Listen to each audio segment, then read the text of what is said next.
Hey, what's up, guys? It's Andrew here from QU Hot Take. So if you guys are listening from our radio show, thank you so much for all the support. We just hit 1,000 followers on Twitter.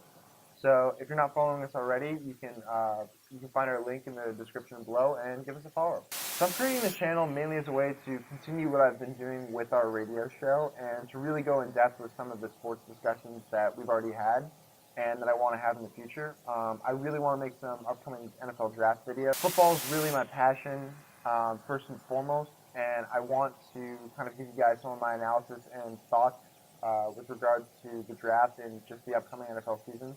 So without wasting any more time, I just want to get into the topic of today's video, which is um, Nick Bosa versus Quinnen Williams. I personally think that these two are the top pass rushers in this year's NFL draft, and they're both really interesting prospects, but definitely different ones. So I kind of want to highlight that with this video.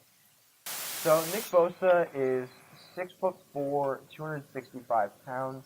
He's a little bit shorter, slightly shorter arms, um, and a little bit lighter than his brother Joey Bosa, who, by all accounts, is a Pro Bowl player.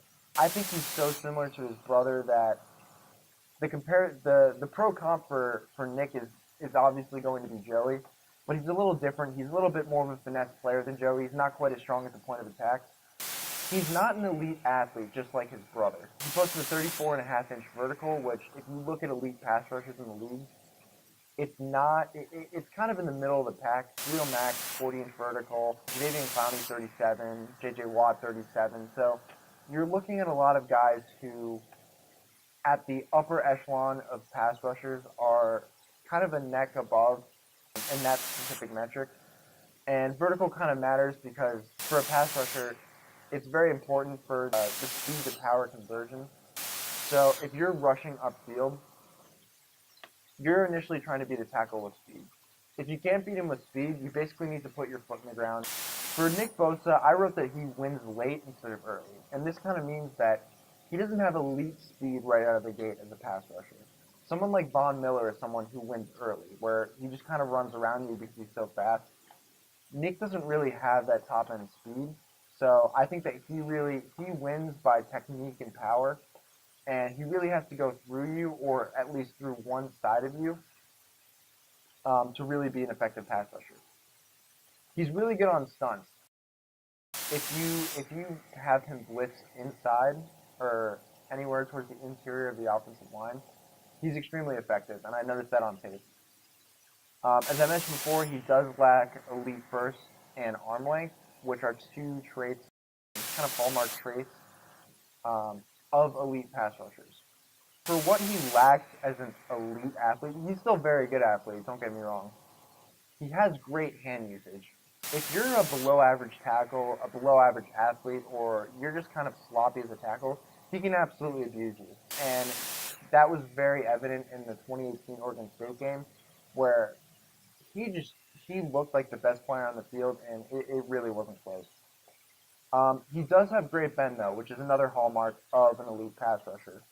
And if you have great bend, you essentially limit the surface area with which an offensive tackle can kind of land his punch on you. And Nick.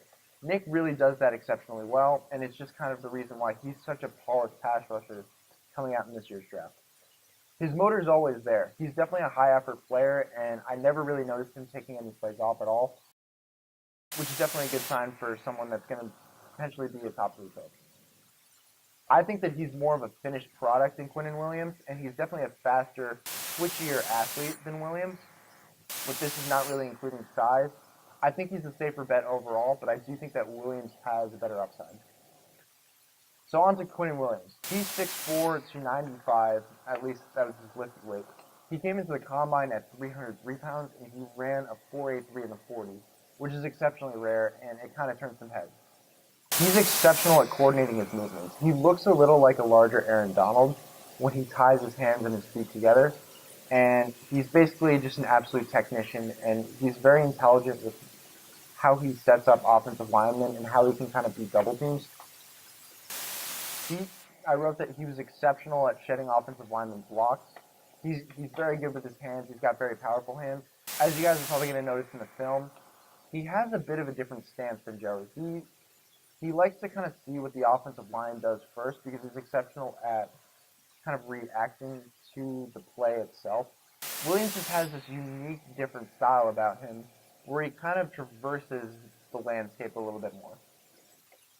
His motor is usually there, and I say usually because I noticed in the Clemson game there were some plays where, unlike the Ole Miss and LSU games, and even the Georgia game, he wasn't really chasing ball carriers down the field, and I was unsure if his conditioning was kind of up to par in this game, but he usually finishes plays even if he has little chance of making them, and that's something I like about Williams. He knows how to use his hands well, he understands his body, and he knows how to manipulate other people's bodies. And he's definitely a matchup problem at over 300 pounds and with his exceptional strength. Now, he only has a 30.5-inch vertical, which isn't exceptional, but that was very similar to the Tampa Bay Bucks defensive tackle Gerald McCoy, who I actually think is the best possible comp for Quinnen Williams. He's not an overly athletic player, but he really knows how to play. He really knows how to use his body, and he's just a football player first and foremost. So bottom line, I don't think you can go wrong with either of these players. Bosa is about the safest player in this entire draft. He's as close to a guaranteed 10 sacks where you plug him in day one, he's an impact player. You factor in his family history. His dad was a first-round pick. There was someone else in his family who was a first-round pick. His older brother was the third overall pick. And he's going to be a top 3 pick too. So he's got the lineage. He has so many similarities players to Joey. And I think NFL teams are going to look at him as close to a guaranteed player coming out of the draft in a long time. And he was productive every year. The difference between Bosa and Quinnen Williams was that Williams was behind Jonathan Allen and Deron Payne, 2 first-round defensive tackles, and he didn't really get the playing time during his first 2 years.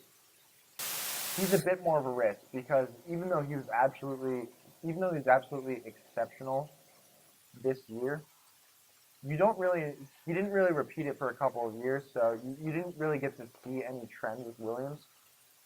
I think you know what you're getting with Bosa, though. He's probably never going to be as good as a J.J. Watt, a Khalil Mack, or a Von Miller, an Aaron Donald, any of those elite athletes, but he's almost certainly going to be a perennial Pro Bowler. And if you want to add that to your team, by all means take him. I view Williams as being more of a high upside player who can kind of play anywhere in any scheme along the defensive line. He's big enough to play nose tackle in the 3-4 scheme, but you could also play him outside where Bosa plays.